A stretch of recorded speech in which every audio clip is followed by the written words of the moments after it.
350 000 personnes lancées dans le désert affrontant les vents de sable, reconnaissons que cela ne s'était jamais vu.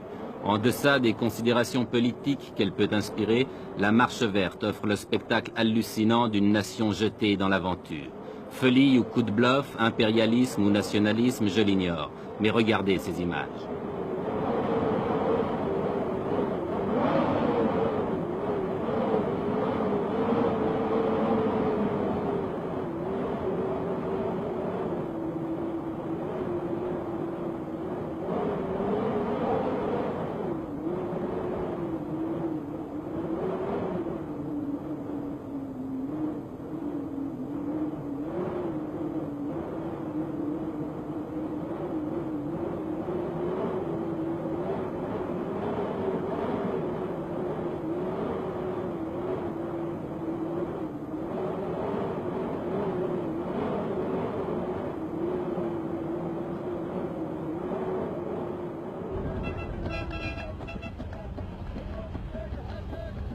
« 350 000 personnes dans le désert, cela signifie 10 000, oui, vous avez bien compris, 10 000 camions.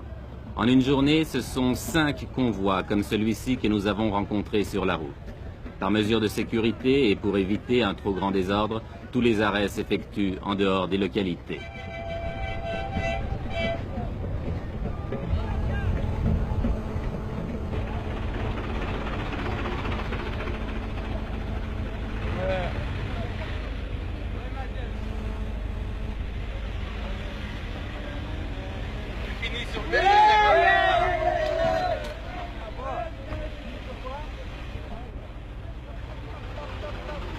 Chaque fois que nous dépassons un convoi, nous retrouvons la même atmosphère, une atmosphère de frénésie. Et chaque fois aussi que nous interrogeons les gens, ils nous font les mêmes réponses. Écoutez. Jusqu'où vous allez? Sahara. Pourquoi vous ne laissez pas le peuple sahraoui s'autodéterminer, choisir lui-même? Parce que le peuple sahraoui est sous la domination du roi. Comme vous dites, c'est... Sahara, c'est à nous. Non.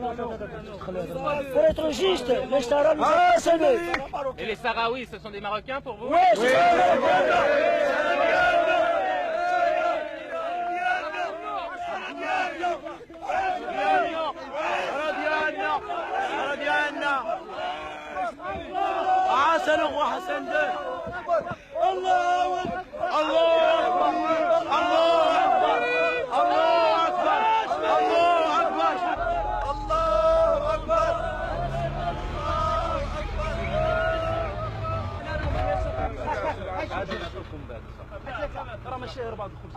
Tout le long du voyage, les vivres sont assurés. On distribue les miches de pain à la lancée, mais en proportion calculée, un pain pour 4 hommes. Le convoi se ravitaille donc, puis reprend la route.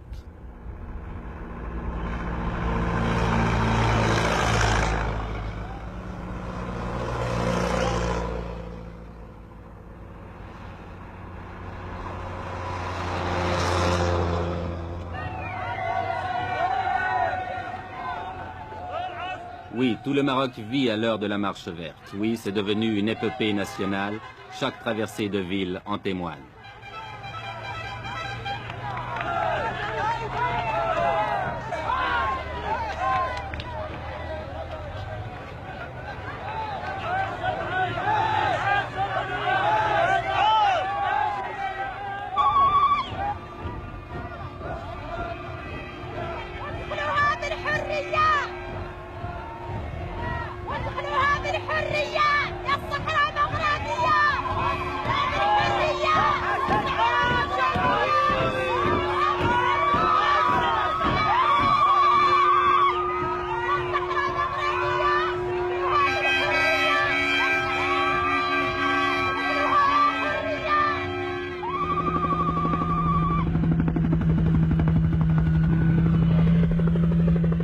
C'est l'arrivée à l'extrême sud du Maroc, à côté d'une petite bourgade perdue dans le désert, où avait atterri autrefois l'avion de Saint-Exupéry, Tarfaya.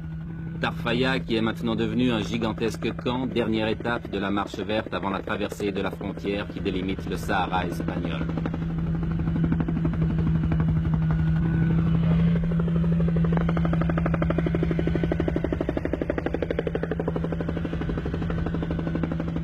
Dans ces alignements de tentes et de camions, on s'est installé province par province.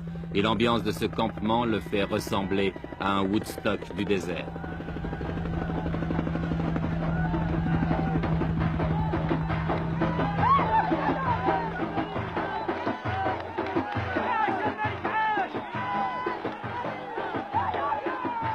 Car c'est tous les jours la fête, organisée ou pas. Ici, c'est la fête parce que le Khaïd, le maire de Tarfaya, est venu rendre visite à ses innombrables voisins. Lui, qui vivait seul ou presque dans son bled oublié au fond des sables, que doit-il penser de ce fantastique rassemblement ?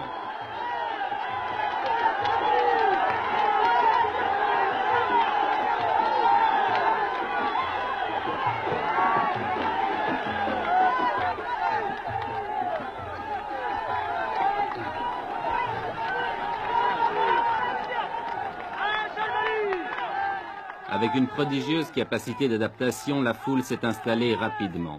On a nettoyé le sol des cailloux pour en faire des clôtures, on a dressé des tentes de fortune, et il ne reste plus qu'à tuer le temps en attendant l'ordre du roi pour se remettre en marche vers les terres spoliées.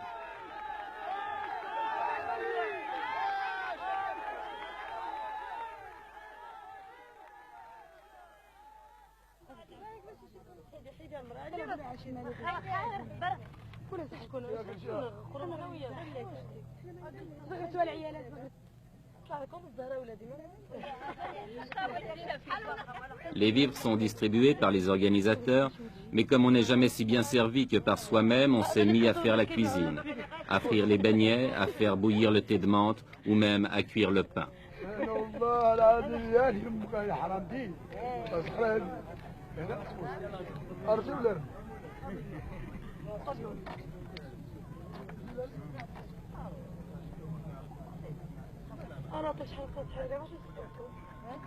Ici et là, les 1001 petites occupations de la vie quotidienne.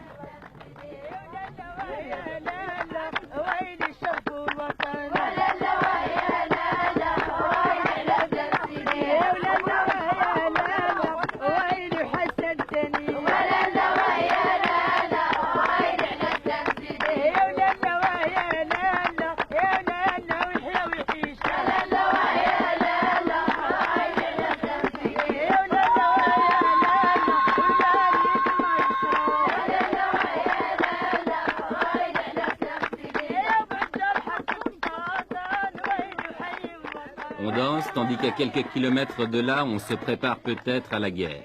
L'Espagne, depuis le week-end dernier, a tout à coup durci sa position et ne semble plus du tout disposée à laisser pénétrer la marche verte sur son territoire.